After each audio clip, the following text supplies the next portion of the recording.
I'm massively pro modification. Yep. To a degree. I think it should be approached like plastic surgery. I understand that a lot of men like to accessorise their cars to try to attract and appeal to other men. That's totally fine. Also, if any four-wheel drive people out there are like going, no, I don't accessorise my beautiful car to attract other men. Bullshit. Yeah, you do. You don't give yourself more suspension travel. When you lift your vehicle, you just make it drive around nearly at full droop the whole time. Yeah. Like, come on. Yeah. There's this whole culture around, I'm building me 4x4. I'm building it myself. Toyota already did that. Nissan did that, dickhead. Yep. Welcome to Auto Uncovered. This is the podcast that I do with that guy who will introduce himself in just a second. I'm John Cadogan from Auto Expert, and you are... Adam Morris from Redriven. Still, as far as I know. You're remarkably consistent like that. Unless I've sacked myself from our business. Dude, you are one of the most masculine hosts of Redriven ever, I'd have to say. Jim will love that. One off. Yeah. How are you, mate? Yeah, I'm not bad. I've got a philosophical question for you today. Shoot, I love this. Because when I think philosophy, I think you. Oh. Like the picture in my head is, say, the Socrates or you. That's in the top 10 compliments I've ever received. Yeah. So what is your philosophy about modification of cars? Because this is a big, thorny issue, and you must be somewhat supportive, at least to some extent, because your whole kick is older cars. Yes. And older cars are amenable to modification in one particular way, which is getting outdated technology and bumping it up. Yep. Like wireless Apple CarPlay, for example. Absolutely. So you must not be tremendously anti-modification, but like with everything, there must be limits. So over to you. What do you think? I'm massively pro modification. Yep. To a degree. I think it should be approached like plastic surgery.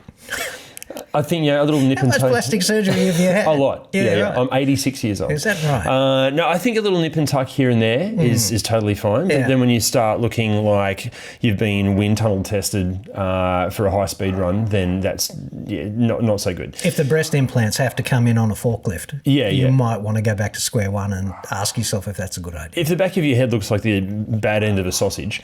Or the duck bill. Yes, the duck bill, yeah. If you look like an influencer on Instagram, No, okay, I am very much pro the modification thing. I'm trying to think if there's been a car I've owned that I haven't tinkered with in some way.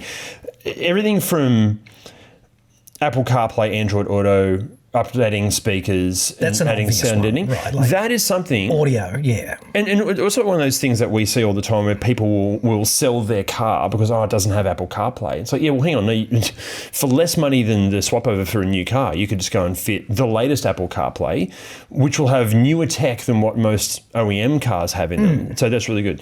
In terms of, I'm more of a performance guy than a four-wheel drive guy, but in terms of performance upgrades, I've had suspension fitted to cars that is far superior to what came in the car. It's more comfortable, handles better, through to lightweight wheels because, less unsprung mass is generally a good thing, more supportive seats, as long as it's all legal. And then in terms of four-wheel driving, that's where it starts for me getting a little interesting. I think that's where the most excess is. Yeah. Like ridiculous excess. And look, modifications. I understand that a lot of men like to accessorise their cars to try to attract and appeal to other men. That's totally fine.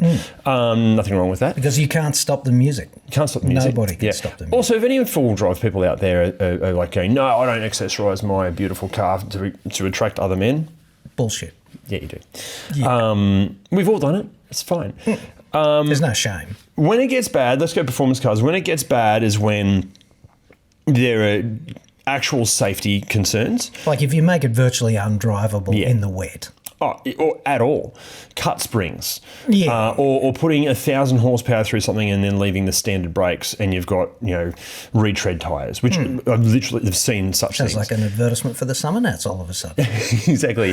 Or full drives with lift kits that are just clearly not engineered. And ridiculous. Crazy. So, all things in moderation. But no, I generally, if it's legal, if it's done correctly, tuned well, and you know what you're getting yourself into, I'm all about it. So, where are the limits?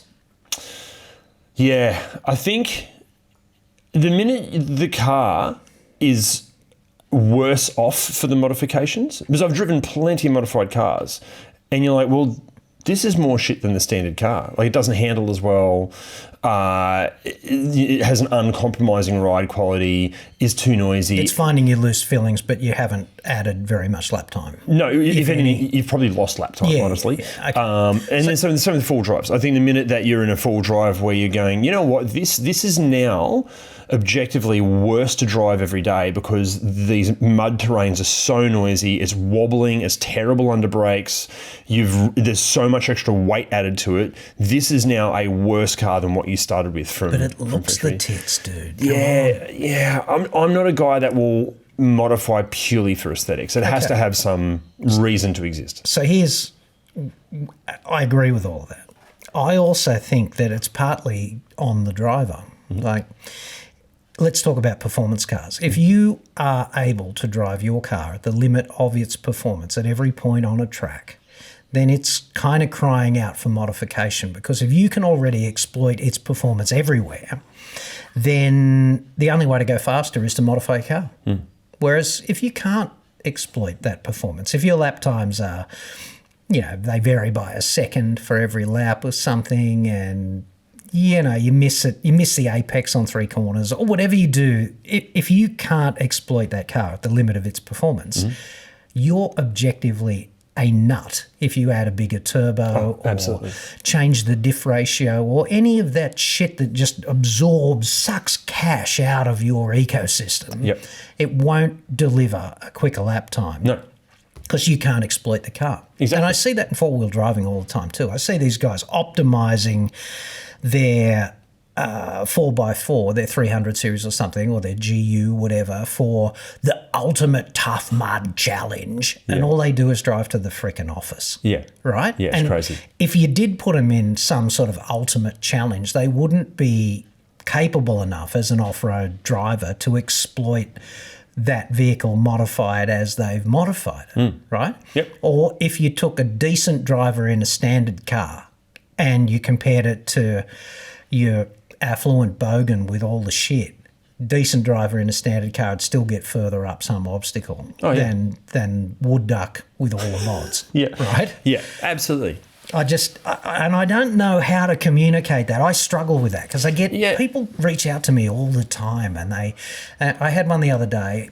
Guy's done all of these mods to his 300 series, and it's just been a cavalcade of fuck-ups, right? Like, it's a bad concept off the bat. The aftermarket industry's done it badly. It's an independent front suspension 300 series, so the CV joints shit themselves routinely every few thousand kilometres because they're instead of operating like that, they're operating like this the whole time. Because guess what? You don't give yourself more suspension travel. When you lift your vehicle, you just make it drive around nearly at full droop the whole time. Like, come on. Anyway, he's preparing to go to consumer court because, their CV joints shitting themselves every few thousand kilometres wasn't in the brochure. Go figure. And they seem to think that there's this whole culture around, I'm building me 4x4. I'm building it myself. Toyota already did that. Nissan did that, dickhead. Yep. Rant over. We get asked this question. I would almost say on a daily basis in the comments or messages or whatever. But people going, I've got a GR86. What mods do you reckon? I've got a GU Patrol. What mods do you reckon? The best modification you can make, which will make your car faster and will make you four-wheel drive better. I know what you're going to say. Is driver training. Yeah. Modify the Muppet behind the wheel. I recently did a tyre test, and we're up at this amazing racetrack, and there are a bunch of different cars there, and with proper racing car drivers. I feel like I can handle myself around a track. I'm not a pro. I'm not these guys. When you get in the car with these guys and you go, all right, I know that guy last week that messaged me about his BRZ and how to make it faster around a track. He has not extracted every possible second that car can get around a circuit in completely standard form. There is a difference, but I think there's also not necessarily about lap times, but about driver enjoyment day to day. My daily is a Fiesta ST, and there's some mods I want to do to it. Not to make it faster. I would just like, for example, the pedal placement for my feet. I just can't quite heel and toe into a roundabout at normal speeds quite smoothly enough because just the pedals and my feet aren't quite aligned. There's a modification for that. I would love a short shift kit. It's a great little gearbox. Sure. But just so when I am changing gears, I'm a little bit more, that feels nice. And maybe a rear and knee sway bar just so it's got a little bit more turn in. These aren't going to make the car any faster. They're just going to enjoy my day-to-day. They're quality of life improvements. Exactly. Right? I want to do that to the K-Truck. I've got to get the brake and the accelerator closer together. Yeah. Just so I can do that one. Yeah, up shift, down shift. Oh, shit. Yeah. Yeah, no, I agree. I think that's the other thing, it's a hard one to judge because I'm certainly not someone that would modify a car purely for the aesthetics of it. And I totally get that. That's why car design is so important. Sure. But it must gut them that the ambient Muppet is the ultimate stylist of the car that they styled with exhaustive resources and, in the studio, and they looked at all possible reflections and all of that shit, and then Trev goes out and buys one and puts a spoiler on it. I know, some giant wing that can pick up Foxtel from the mid-2000s. Sure. Yeah, I think, it's a hard one. Like I've driven quality of life, though, right? Anything quality of life. Like I'm going to get my ass into gear pretty soon and put central locking into the tailgate of the Triton because it does my head in that car manufacturers are not smart enough to go, you know what, when we sell a ute for 50 grand or more, we should hook the whole central locking on the 4 doors that already freaking have it. Yeah. It's got proximity key and push button start and, all of that stuff.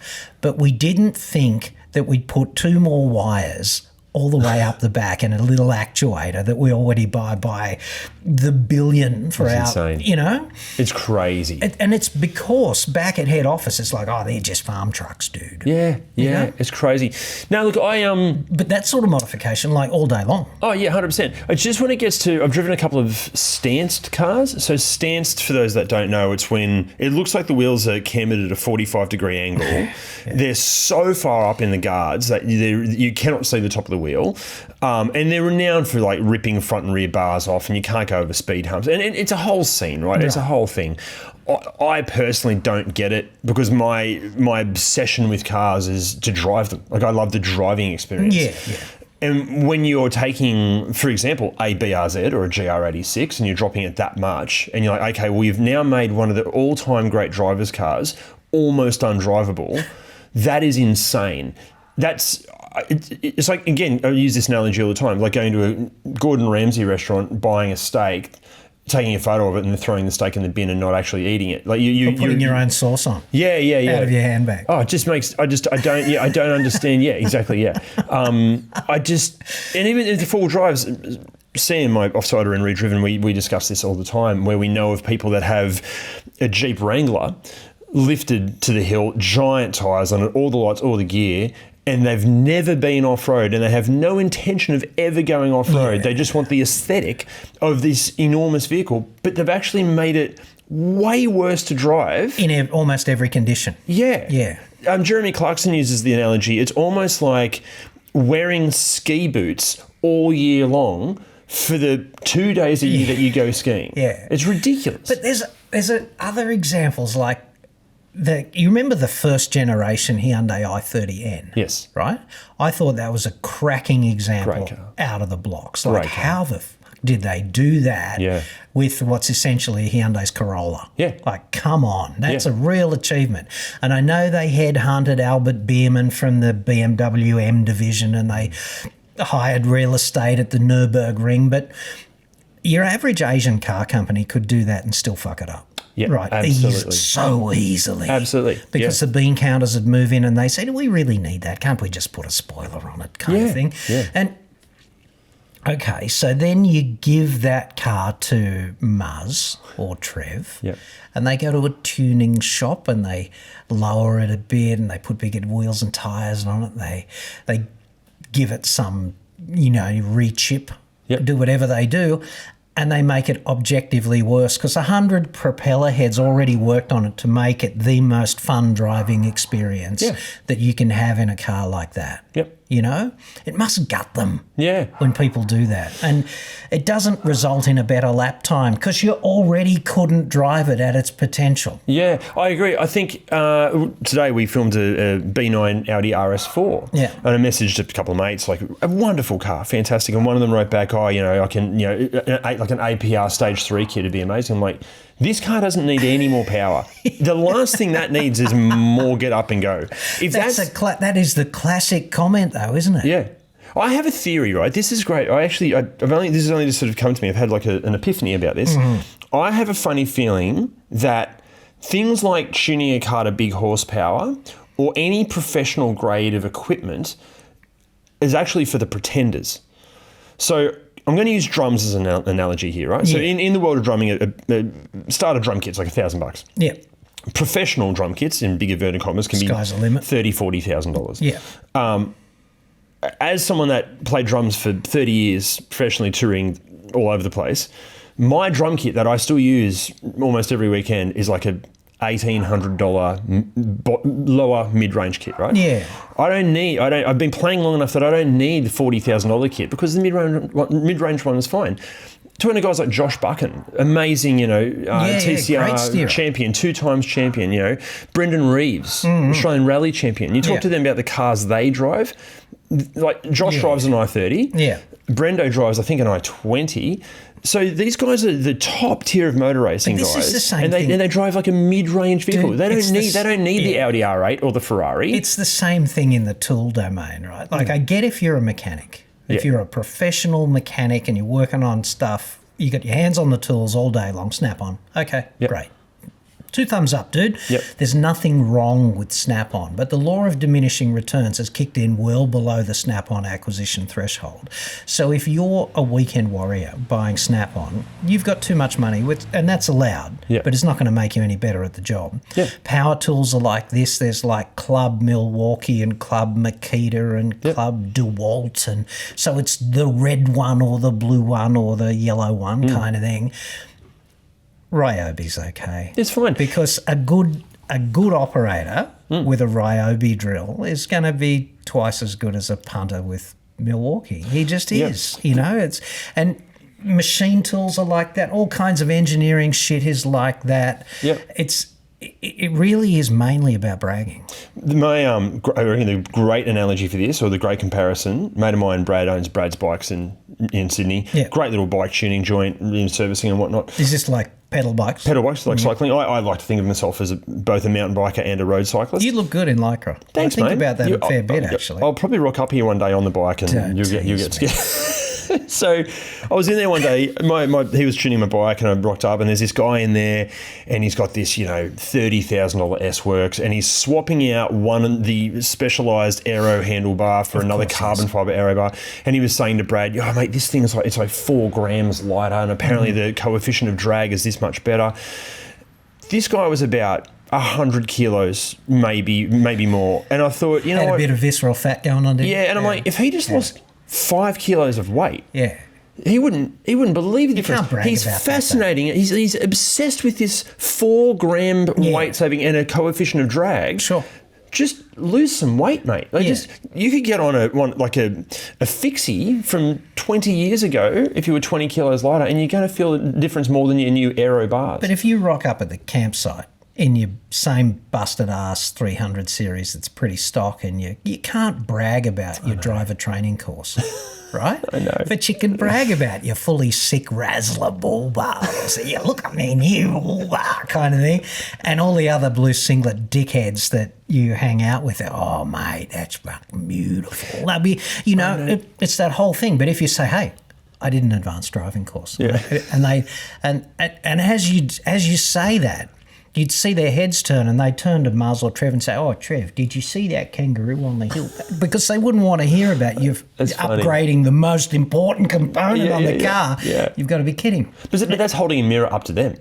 Yeah, it is. I think that's the funny thing is that I think it goes full circle. I think, like, you know, I do a bunch of motor racing stuff and the guys at the track days I do or the events I compete in, like I'm obsessed with the guy that rocks up with a Hyundai XL rather than a twin turbo Lamborghini Gallardo. You know, sure. I'm like the guy in the XL, mate. Like they're the ones you got to watch. They should do a K-Truck one. They should do a K-Truck race series. Oh, it'd be amazing. I'd watch that all day long. It'd be amazing. Back to back, multiple weeks of it. Like, bring it. You're setting all-time slowest lap times. Sure. It'd be great. Yeah, but on the edge. Yeah, exactly. Everywhere. I love when it's more about the talent than the toys. I did years ago. I did a track thing and it was with Lotus, and I think it was an Exige. But there was a guy in a Ferrari, let's say a 458 Speciale. There was another guy in an R35 Nissan GTR with all of the horsepower. Then there was a guy who would have been, I reckon, in his mid to late 60s. Yep.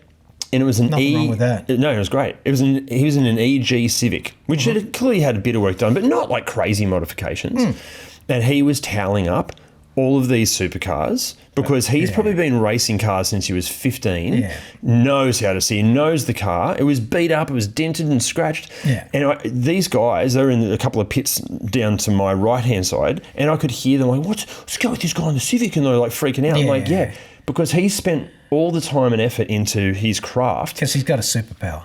Yeah, but I just love it. There's something I love about, again, with full driving, seeing some bloke rock up with an old Pajero or an old Hilux from forever ago, scratched and dented. Ex-government Hilux. With hardly any mods on it, and leaving everyone for dead because they've got talent behind the wheel. They're not relying on the toys. Yeah. Okay, so I've got this other thing I wanted to talk to you about today, right? Sure. And I've done something I hardly ever do, which is I've got the reference on my phone. Oh my. You know how I'm normally a paper guy? Yeah. Okay, I got this email from this woman, Bev, and she shows me this photograph here. Where's this going?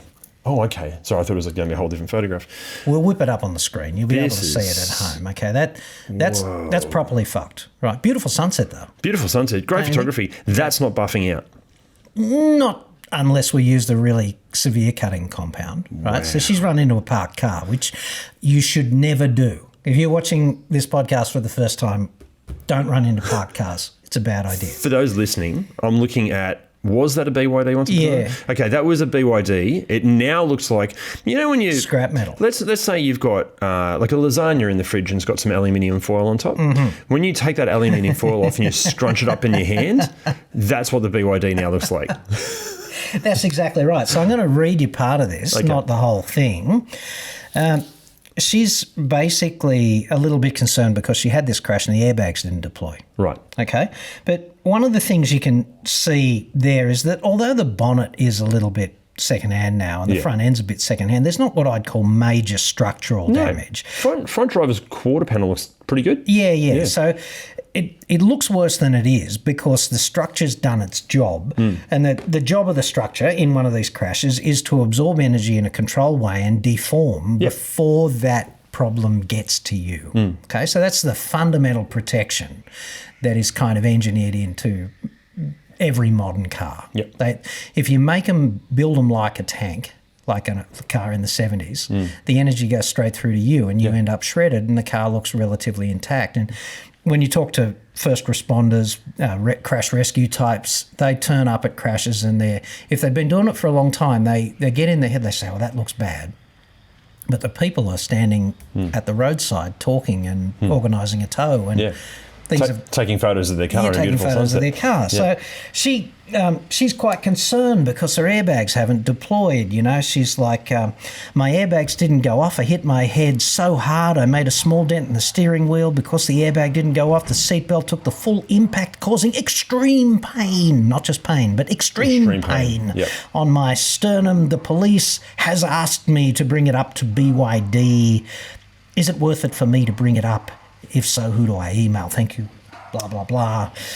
And this is what I like about doing anything as if live, because we got a delivery guy. Courier dude. He didn't even say g'day. He didn't want to be part of the podcast. I really appreciate that level of professionalism from him, that he's seen lights and cameras and gone, I'm not going to interrupt. He's like, fuck you on your podcast. I'm just here to deliver this box. I rate him. He's been great. We go way back. If you can write that message on Facebook, your airbag didn't need to go off. The car's done its job. And I mean, airbags and deployment are not risk-free. I mean, I know of an older chap who had his mobile phone in the top pocket of his shirt. Oh, no. And he ran into some car. There was some crash and the airbags deployed. And he ended up breaking a few ribs with his phone. Yep. And it cut one of the nerves that go down to his sternum, and he can't aspirate one of his lungs properly now. Oh, my God. Right? Wow. So, and apparently that's a little bit common. Yeah, wow. When you don't hear of it all the time because you have to have that confluence of circumstances. Phone in the top pocket, don't do that, older dude, and because only older dudes have a top pocket. Yeah, right? yeah. You wouldn't own a shirt with a top pocket, would you? No one under 50 doing that. No, that's exactly right. So anyway, if your brain is intact, you didn't need the airbag. No. If you have the cognitive resources to complain. Yes. And your airbag didn't deploy, don't detain the car company with this nonsense because physics says you didn't need it. Can we go back in time a little bit more and work out why she ran into a parked car? Like, No word on that. Yeah. I'd like BYD to go, why did you ruin one of our cars by you being a shit driver and not looking where you're going? No real expression of contrition or humility about I ran into a parked car, silly me. I didn't see that. I just ran into a parked car. Is that something you do often? I saw... It's not like it just materialised. No. I saw a few weeks ago coming back from Newcastle to Sydney going through Pymble, the lane to my left, parked cars. I saw them from blocks and blocks away because, again, golden rule driving, look as far ahead as you possibly can so you can predict the future. And I could see the girl to my left in a Tesla Model 3, and I'm like, she's not slowing down, and there are cars coming up ahead. She's still not slowing down. I'm trying to look to my right to go, I need to let her in, so I'm trying to back off so she's got somewhere to fly into. Am backing off, gave her plenty of room. She didn't brake. The car autonomously jumped on the anchors.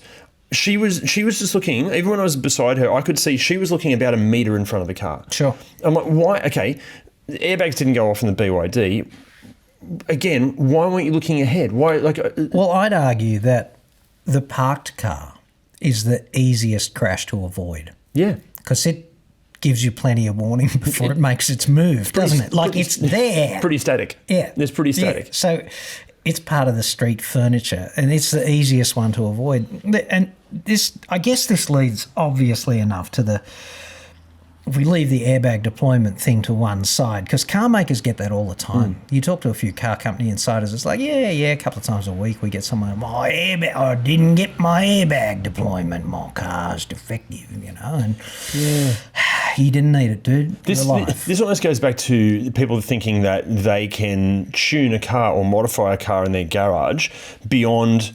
to an ability that... Better than the R&D centre. Yeah, better than the billions of dollars that were spent on R&D. Yeah. And then they also complain, my airbag didn't go off. Yeah, the car decided that was not the right thing to do at the time because they've spent billions of dollars developing this stuff to make sure it works. Airbag deployment happens on the cusp of life and death. And it's not risk-free. You can be in a very bad way with airbag deployment because if you happen to have your phone between your face and the airbag, it's going to hit you in the face. If you're one of these dipshits who, you're across the airbag. So what you're going to end up with is bloody Casio or Tag Heuer embossed in your skull, mirror reversed so that everyone can tell later, or any one of 100 different variants. I was talking to this paramedic once about that because they've got, if you ever wanted to go on a diet, just have dinner with a paramedic. Oh, yeah. Right? Yeah.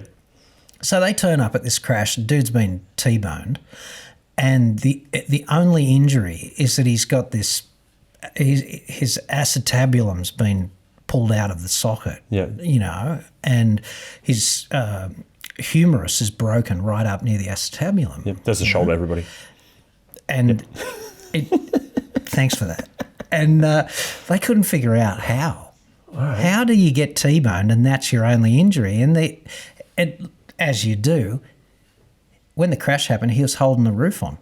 So the side curtain deployed. Oh, wow. And broke his arm and ripped his arm out of the socket while it was breaking his arm. Wow. That wouldn't hurt very much, would it? Oh, my God. You do have these obligations around all these pyrotechnic Yeah. devices. Yeah. Like, good safety tip, don't get in their way. So if you're a freaking knob holder, you're hanging on to the automatic transmission lever just in case she jumps out of drive. Yeah. Right? And you're driving with your right hand over on the 10 o'clock mark because that gives you the maximum. I feel like I've got the maximum control, you know, like I see people driving this way all the time and they're across the front airbag. You've dickhead. You've spiked. I'm going to say maybe my biggest pet peeve when it comes to driving. Biggest? It's a big call. But the Vin Diesel driving technique, which is the hand on top of the wheel, right? This is going to blow people away, right? I don't mind that. That's pretty good too. I see that. Yeah, old two-hand. It's amazing when you look at modern cars, right? So at the 3 and 9 point of the steering wheel, there's a whole bunch of buttons. Behind those buttons, there can be paddles for the gear changes. They put thumb rests there. That's got to be a fucking hint, hasn't it? It's a subtle hint that's where your hands go. You think? Is that where your hands go? I know, it's insane. How long's that been going on? I blame Vin Diesel for this. Because I think Fast and the Furious, with him driving with his hand at 12 o'clock and kind of leaning over, he thinks he looks cool. If you're watching this or listening to this, if you're driving with your hand up there, you look like a wanker. It's okay. Dangerous. But not only that, you can't control the car. How do you swerve around a kid or a kangaroo? Yep. Really? It's also not that comfortable. Like, I've tried it. I'm like, your back's a bit twisted and then you kind of got to lean into the middle of the car. What's comfortable is sitting in the seat the way it was designed, right? And sitting like this. And the other thing is that if you've got your hand in some random position on the wheel and you do end up swerving and the car starts to slide, it's really hard to figure out where straight ahead on the steering wheel is, right? Because in that moment, there's a lot going on. Yeah. It's a really good idea if you look where you want the car to go. So if you're like this and you're looking here at the tree you don't want to hit, don't do that. Look where you want the car to go. Yeah. And you tend to steer in that direction. But if you don't have your hands indexed straight ahead, that's the beauty of having your hands at 9 and 3. They're always indexed straight ahead. Yeah. So you know where straight ahead is, therefore you know where a little bit of right correction and a little bit of left correction is. Yeah. And you can always go back to straight ahead and it's never a guessing game. Like, this is about, like, advanced driving is not learning how to be Mark Webber. Yeah. It's just learning a few basic techniques like look as far down the road, which you said earlier, drop back from the car in front, put your hands at 9 and 3. Like, that's... what is it, 60% of a level 1 advanced driving course? How many people riding push bikes, mountain bikes or motorbikes have their hand on the headstock in the middle of the motorbike? Or right hand on the left. Right hand on the left loop. If you saw that, you'd be like, well, that person's clearly a psychopath. You're a dickhead. Yeah. Mate. I don't understand. I've pulled my mates up on it. There've been moles. My mate Jay, we had a massive argument driving to a gig about it because he had his hand on the top of the steering wheel. I'm like, don't do that. Why? I'm like, it's super dangerous. And if the airbag goes off, you're going to have your hand smashed into your face. Like that. And he was in a Subaru. I'm like, see all those buttons? That's where weirdly your hands are supposed to go. You look at a Formula One car, especially with guys that are driving performance cars who think they're the next Oscar Piastri. You never see the F1 guys or any motor racing guy driving with a hand on the top of the wheel. Yeah, some of their steering wheels don't have a top of the wheel. Or a bottom. That's how important those parts of the wheel are. Yeah. You don't need them. Here's the other thing, though. I mentioned this on some YouTube video a couple of years ago, and I got flayed in the comments by Muppets. I said, when you turn left, you basically do that with your left hand. You pull. Yeah. Because you've got more neuromuscular control pulling like this than you do pushing like that. Yeah. Right? So left turns, when you're turning in, that happens with your left hand. And when you're unwinding the steering wheel, you're just relaxing it a little bit. And this one, that's just there along for the ride. Yeah. You know? And when you turn right, you're basically doing that with your right hand. And your left hand is just there following but not really contributing. And I got a whole bunch of, oh, no, you pushed it. You know, No. It's not boxing. We're not clocking the wheel. Also, that's if you're driving a car that has any kind of aero and not a lot of power assistance in the steering, and it's really a struggle to turn. It is. It's you're pulling back. To go left, you pull back on your body and you're using your core to pull it in. Yeah. That's why F1 drivers are doing so much core work. Because even with power steering, those things are not. There's a lot of force coming through that wheel. Oh yeah, and they've got to keep themselves upright. Like this is the other thing I see from Muppets, right? They're turning left. Oh yeah. Tilt the head. And their head is over at 45 degrees because they've got to lean into it, mate. Yeah. Do a Valentino Rossi. Yeah. We're not riding push bikes, we're driving cars. So if you really wanted to know what the car's doing, why don't you just leave your freaking head straight up and down? Yeah. And then the ridiculously well-engineered 3-axis accelerometer of your inner ear is not being fucked over by your dipshittery tilting your head like this to exaggerate the sensation of the cornering. Yeah. Right? Just keep your head upright, pull a little bit with this hand, and look as far ahead as possible, and you'd be amazed at how much more information just straight into the spatial perception part of your brain. Yeah. It's funny, isn't it? It's such simple things. Such simple things, and they can go so much further. Again, back to the driver training thing, I've said to so many guys when they've messaged us about what mods to make to their car, I'm like, trust me, driver training, because not only will it make you quicker on track, ignore all that, ignore the actual speed thing, you'll enjoy driving on the public road more. You'll have more vision, you'll have more appreciation for what the car can do. You get to a point where you don't even need to push the car hard at all to enjoy what you can do with the car. You can do it at legal speeds. You also suddenly end up with more of an appreciation for the likes of Mazda MX-5s and BRZs and GR86s.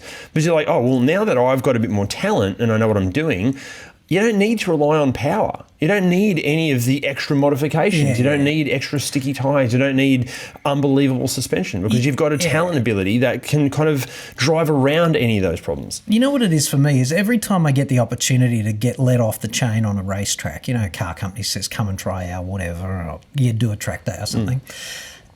When you're driving back from that, if that liquid Terminator from the movies jumps into the back of a ute. So T2000?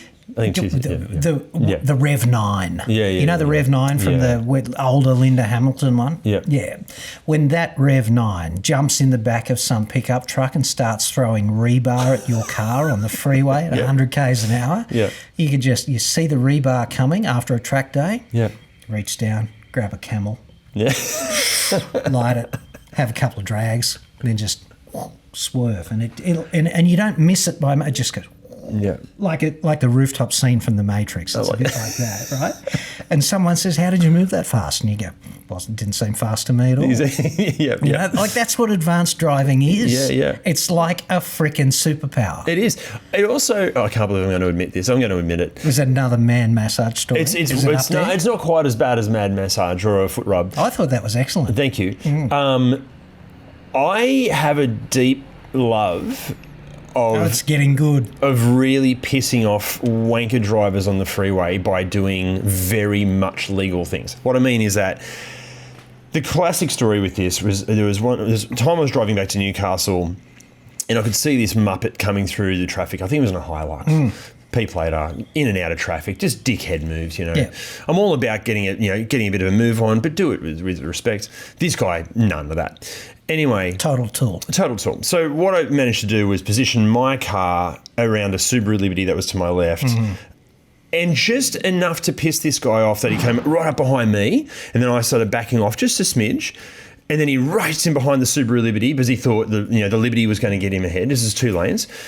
And then I noticed the guy in the Subaru Liberty just kind of looked across at me and smiled, and I smiled at him. So then he started backing off, and I just kind of cruised forward a little bit more. So then the Hilux races in behind me. We did this for so long, and then I remember it got into 3 lanes. It was a from Gosford. It was to Newcastle, a B-spec Liberty. Yeah. So it got into 3 lanes. This Hilux has flown across to the far left lane, thinking he's going to undercut us. The guy in the Liberty and I looked at each other, smiled, and just both floored it. and which the Hilux couldn't keep up. Yeah, sure. And then as soon as I got back into 2 lanes, we just got back to the speed limit again. And bastards. I reckon it would I would say a third of the freeway, this P-plater and his Hilux, just like, I can't get past these cars. And mate, the joy I get anytime I tease I understand the attraction idiot. of doing that. Oh, it's so much fun. I know it's not good, I shouldn't admit to it, but I love, again, I'm going to repeat myself, I love pissing off wanker drivers by doing extremely legal things. So much fun. Yeah, I get the attraction. Yeah. We've got this, while we're talking about this kind of thing, we've got this section of road just around the corner here. It's the only way in and out of this residential area. This gated community. Yeah, kind of thing. Yeah. It's just the other side of the security checkpoint. And there's one of those convalescent type hospitals, the kind of place where you get therapy if you have a stroke or whatever. You know. So during the day, it's quite a wide road, but during the day there's cars parked left and right. So there's only just sufficient room for 2 vehicles to pass, oncoming sort of pass, right? Sure. So that'd be fine if people knew where the left-hand edge of their car was. Yeah. But you get these Muppets, and they're all different kinds of Muppets. There's the grey-haired Muppet, the granny Muppet, and then there's your aggressive tool courier Muppet, and it's just every different flavour of Muppet who doesn't know where the left edge of their car is. Yep. And they give you half the road. Unfortunately, your half is divided into the bit on the quarter on this side and the quarter on that side of their car kind of thing. Yep. And I used to just get over as far to the left as possible and get over and over and over. And it's a real losing strategy because then they think, oh, he's compensating for me. So what I do now is I play their game back at them. I love it. And you're only doing 50. You could stop in 2 car lengths kind of thing. Yeah. But I just don't believe that people can't tell where their car is in relation to the ambient environment because it's not like... I really appreciate when people do something special with spatial perception. Like dudes who land on an aircraft carrier catch a steel cable that they can't see with a fucking hook that they can't see. Or the dude who parks a container ship. Yes. He can't see the left edge of his ship. No, hard to reverse park those. Right? Yeah. And I get that they've got comms and there's all kinds of shit going on. There's different ways of doing that stuff. Yeah. But I really appreciate that level of spatial perception. Unfortunately, there's the opposite end of the spectrum. Absolutely. And a significant number of drivers have that. Yeah. I have a small defence for this. Good friend of mine, our ex-partner, Chinese, had never sat in a car until they were in their mid-20s. They'd never been in a car. So with us, we grew up with the back of mum and dad's car. So I think you develop spatial awareness and spatial empathy from birth here in Australia. And it goes into your driving career where you go, I just know how far things are away because that's all I've grown up in cars. Yeah. This person, the worst spatial awareness in a car I've ever experienced because they've never been in a car at all. I started to question if they should even have a license because there was some pretty bad driving going on. Yeah. But it would be like coming to me at 26 years of age and going, here's some chopsticks. Good luck with that rice. Yeah. And I feel like I have a bit of empathy. By having a rice eating competition with somebody who... Yeah. So I have some empathy for those coming from places where cars are not anywhere near the same level of our childhood as they are here. But at the same time, do you then give that person a license to drive in Sydney peak hour traffic? But you know what else infects that dynamic? It's not just that they hadn't sat in a car before, right? I see this with a lot of young people. This is my cranky old boomer having a big I'm so excited. Sinking the knife into young people because they're little bastards with most of their life left, unlike me. Anyway, the problem I note is that when I was a kid, and probably when you were a kid growing up in Newey, you had a pushy. Yep. You had to get around on a pushy. So There are consequences to not appreciating the dynamics of time, speed, and distance on a pushy. Like, you end up with broken bones. You come off and you have gravel rash, and that's not fun. Yeah, exactly. All the scars. Exactly. We've all got, the evidence of powerful learning experiences involving time, speed, and distance, right? Skateboards. I came off a skateboard so well once. I took so much skin off. It was awesome.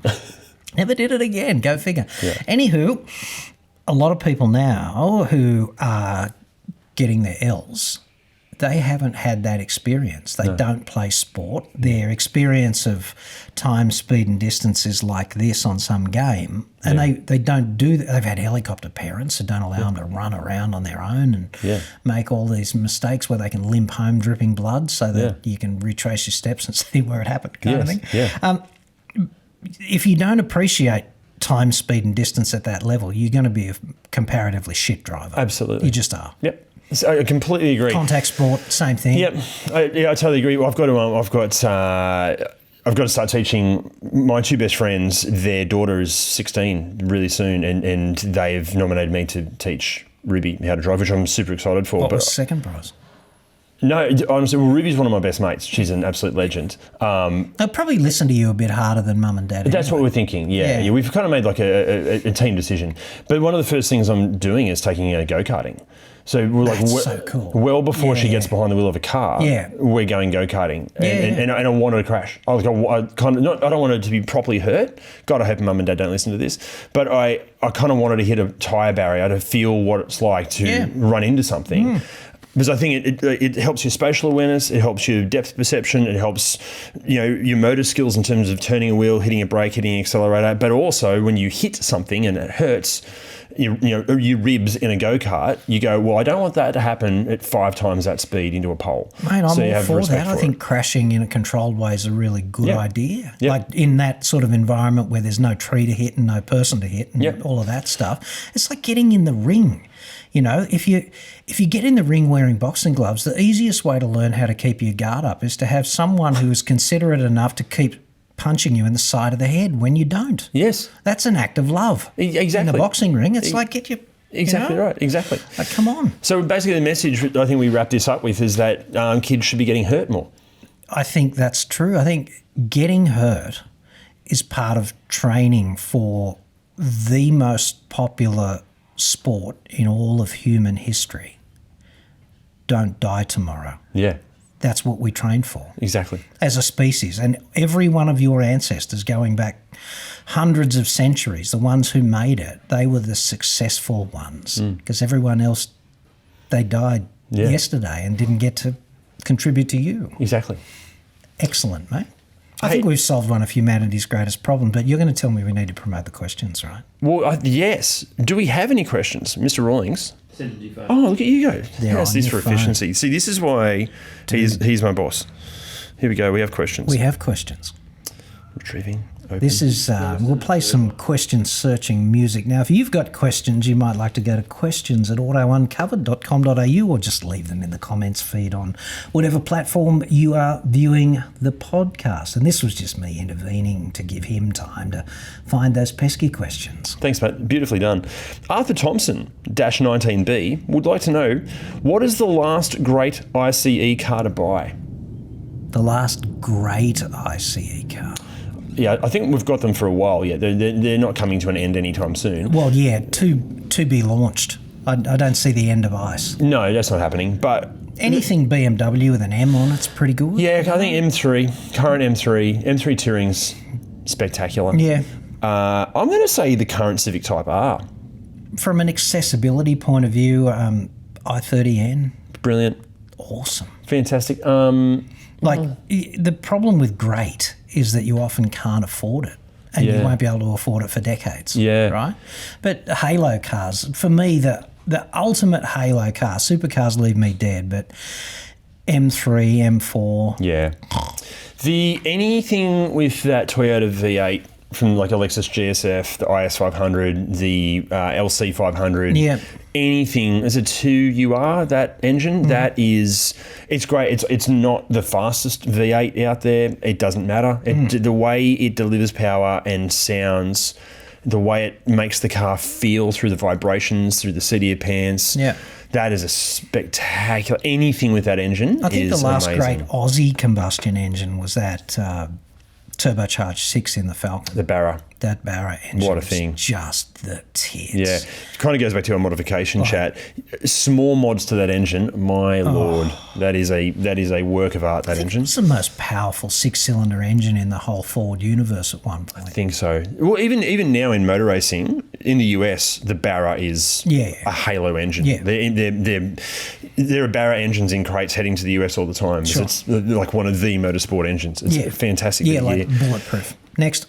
Okay, midnight spares. Why should I bother with dealer servicing during and after the warranty period when you're not rewarded at the other end when you trade in your vehicle? That is a great question.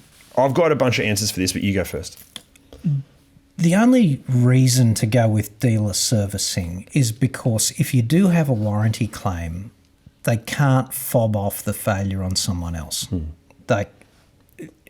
That's the biggest issue with not going with dealer servicing. But I hear you, dude. Like, dealer servicing is overpriced and often at a lower quality than the servicing you get from a good independent servicing professional. And the reason they bend you over at the other end is because they can, because there's nowhere else to buy a new example of that car other than at another insert brand name here dealer. So your loyalty as a service department customer is something they kind of expect and they don't value it. And that's why they don't give you anything by way of reward at the other end of that deal, because car dealers enjoy a particular reputation in our culture. And I'd love to say that that was unfair or somehow undeserved, but it's not. Yeah, it's a pretty scary. We've heard some pretty scary stories, and we know because we have within Ridge Driven we have. We're going to say insiders, guys that work at service centres and whatnot. Jim, our mechanic, has employed plenty of guys that have come from dealer world. Guys that have worked for him have gone to dealer world, and vice versa. We've got a lot of experience in this space. Now, what I'm about to say is not a blanket term for every dealership. Obviously, they're all very, very different. But we know of specific dealers where the people working on your car are going to be first or at most second-year apprentices. Yeah. They're mainly unsupervised because the dealership will employ 1, maybe 2 lead techs. Now, these poor lead techs, they're so busy. Ring hanging out, dude, fault finding. they're working. They're trying to do scheduling for the staff. They're trying to do stock control. They're trying to do, dealing with customers. They're trying to deal with management of the dealership. Anything that's too hard, like they're trying to fault find everything that second-year apprentices can't fix. The amount of guys we know that have been, especially in the Newcastle Hunter area, that were lead technicians for a dealership and ended up going working in the mines because they're so stressed in that position. And you've got, meanwhile, 20 second-year apprentices under them on their phones working on your pride and joy, not supervised. This is a very, very common thing. The other issue is that with a dealer service centre, there's no impetus for them to offer great service or better value because they're so busy anyway. When you go to an independent place, they're reliant on Google reviews. They're reliant on good word of mouth. So they're generally going to give you, not always, okay, this is, again, not a blanket term, but I think most independent places will generally give you better service and better value for money because they need you to be happy. They need happy customers. Well, that's their core business. See, service is not a dealership's core business. No. It's just a bit of an add-on on the side. Yeah. So they figure out how to do it's. If you think about it, like if that was a service factory off the side making a non-core product, then there's only 2 ways to increase the profitability of your factory. You reduce the input cost by getting second-year apprentices to do most of the work. And then you pump up the retail price as high as the market will bear. And the only problem with not subscribing to that is if you turn up with your car, it's 3 years old, still under warranty, you've had it serviced independently, but the engine shits itself. The first thing that 9 out of 10 dealers will say is, well, you didn't get it serviced here, they must have used the wrong oil, it's on them. And then you essentially have to prove that that's not the case. You'll go to your independent mechanic and he'll say, get fucked, we use the right oil, we do that all the time. And they probably did. But proving it can be quite expensive. It's difficult. It's so hard, isn't it? It's so hard. And Personally, if I were to buy a new car, there's no way in hell I'd go to a delership to get it serviced. Yeah. I'd be going to Jim, obviously, this is my mate. But even if I didn't know Jim, I'd still be going to an independent mechanic. I get the risk in terms of warranty claims. I totally understand that. Some of the horror stories. One of our insiders, I can't name the brands, he was saying, for example, there's a particular engine, it's a V8 engine, and to get to the last two cylinders spark plugs, you have to take the entire cooling system off that engine. Of course. So they generally find if you do take the cooling system off, the first 6 spark plugs may have been changed in services. Those last 2 rarely change because that's so time consuming that they just don't bother doing it. Yeah. The other story is of a particular car brand that has a bunch of brands under the umbrella. For one of the brands, they charge, I think it was pushing $250 or $300 an hour for labour. Yeah. For the lower brand, which is the same car. And the same service department. It's the same service. So the same people working on it, using the same parts under the same roof. Same hoist, same roof. But it was $120 an hour versus $300 an hour. Because you're pumping it up to whatever the market will bear, right? Because people with that particular premium brand are happy to pay the extra money. But here's it's the other same thing that stuff. Sucks about dealer servicing, right? You never get to talk to the dude with your hands on the car. No. Okay? You wouldn't want to. They wouldn't want you to talk to them anyway because they got a bone through their nose and they're just too busy listening to the doof while they're fucking your car. But the problem, even if you had the most competent person of all time at the dealership working on your car, let's give them the benefit of the doubt. Let's say that you've got a 12-month service interval, 15,000 kilometres, whichever comes first. You drive 14,950 Ks a year, so 12 months.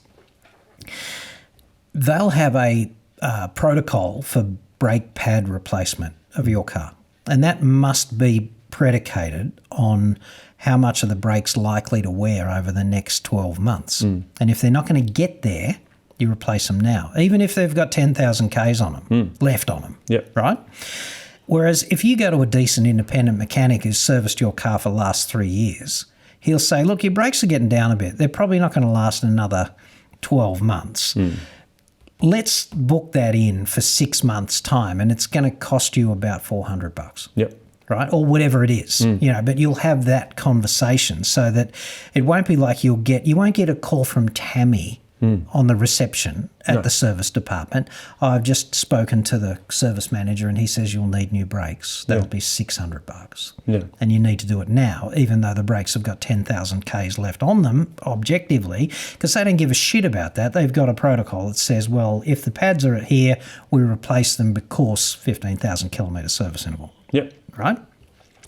And you see that sort of shit all the time. Your independent mechanic can identify issues that are going to need attention between now and the next service interval but don't need to be done now. Yep. Whereas a car dealer would never dream of doing that. Yep. The other problem is that if you're going to a dealership, you're going to have to use OEM parts. Great example was that Audi RS4 that we shot today. Have a guess how much for a set of pads and rotors for an Audi RS4 if you're using OEM parts? $4,000. 10.5. You're fucking kidding me. 10.5. $10,500. The good news is How much for an aftermarket set? less than half. Yeah, right. Not only are they less than half, they generally Be better. outlast and outperform the OEM stuff, and they don't leave brake dust They all wouldn't over be you. as black. Yeah. Yeah. So going to the dealership with your Audi RS4 or whatever, insert car here, you're going to have to use the genuine parts. Sure. You're not going to go, you know what, don't worry about spending that $10,500 on the OEM brakes. We'll find some BDAs for you. Yeah. Yeah, go to your independent place and you can find... The classic is Volkswagen water pumps. Every 2-litre Volkswagen, Audi, Skoda, Cupra, whatever it is, the water pumps are shit. So, yeah. They're renowned to go. They go 40 to 60,000 Ks. The genuine Audi part, a genuine Volkswagen part, let's say $2,800. Because it's all plastic. Yeah. And it will probably fall apart again in another 60,000 Ks. You can buy an aftermarket one, which is all metal, fantastic part, and I think they're $800. It's a higher quality component, going to last longer, and it's going to cost less. Sure. But you're not going to get that through your dealership. No, they're not interested in saving you money, whereas your mechanic, your decent independent mechanic, is incentivized to offer you value. And that's in part saving you money. Yep. It's in part deferring things that don't need to be done now. And it's also in part identifying high quality components that aren't the cheapest thing available, but which ultimately will offer you value by saving you money by lasting longer or Yeah. costing maybe a little bit less than the dealer's customary billion% markup. See, what a lot of dealers do, I've had off-the-record conversations with car company insiders who say words to the effect of they've got replacement parts suggested pricing, but because dealers are independent businesses, it's unlawful for the car maker to fix the price of replacement parts. Right. They wholesale the parts, so the dealer buys them and then they're the dealer's parts and he's free to sell them at whatever price. Yeah. But you are kind of a captive bunny when your car is there with no brakes. Yeah. Right? So you're going to buy those brakes if you get to that situation. And these car company insiders have said to me, we build in a healthy profit margin. Yeah. And some of those assholes just move the decimal point. Yeah. 2 steps to the right. Like, come on. The other closer, you'll love this one as well. I know a mate of mine's car, again, I can't say the brand, needed a new bump stop for passenger side front suspension. Yeah. How much would a bump stop? Like even let's say, think premium car. Well, it's just a piece of rubber vulcanised to a piece of steel and a couple of nuts if you're going to replace them. So a couple of bolts, whatever, screws, set screws. I reckon, right, $100. 100, let's say $200, right? Yeah. And if you're a particular dealership that only deals with this one particular premium car brand and have probably done hundreds, if not thousands, of suspension jobs on that car, you'd probably have that labour down to an hour, maybe? Like how long to take a strut out of a car and put a bump stop in? Yeah, an hour maximum. An hour? Okay. He was quoted $2,800 for one replacement bump stop. Jesus Christ. This is why we need a healthy aftermarket industry, right? Yeah. Because otherwise it's just a monopoly. Yeah. You give dealers a monopoly on parts of that nature and there's so much profit. Yeah. Right? There's so much profit if they just do the recommended pricing, but you're further incentivised or disincentivized to be reasonable if you're a dealer with a significant geographic monopoly, right? So in the regions in particular, there'd be one dealer servicing 3 or 4 towns, but there's probably an aftermarket auto parts store with access to 5 different vendors for water pump type parts, suspension component parts, brake type parts, all the stuff that wears out on cars commonly that isn't a bespoke manufacturer part like a headlight. Yeah. You know? Yeah. So in many cases, filters are a classic too, the genuine Toyota, whatever filter, Mazda filter. Just buy the Ryco one because it'll be, in some cases, it'll be better than OE, it'll filter better and it's certainly going to be cheaper. Absolutely. Yeah, totally. We've done it. Mate, that was great. We'll see you next time. You should do the ratings on all of our podcasts. You should go, yeah, that was great. Okay. Do we start scoring them out of 10? I don't think we should score our own podcast. That's not it. That might be ever so slightly self-indulgent, the kind of thing some intolerable influencer might do. I give today's video 13 points out of a possible 10. Again, come on. Do you have any what are you reading at the moment? Do you have any recommendations? Anything going on? I'm not reading anything substantial at the moment, mate. I'm still half awake at night after reading Nuclear War. That's right. Thanks so much for suggesting that one. No worries. That was what about you? I'm reading a book from And the Rest is History podcast. Oh, yeah? Really great. And if you haven't listened to that podcast, it's fantastic. But also the books. I think there's 3 books now. Yeah, fantastic. And the Rest is History. Doesn't matter which one. Those books are fantastic. Excellent. Well, we'll reconvene next week and do it all over again, but different. Subtly different. Subtle. See you, mate. See you, mate.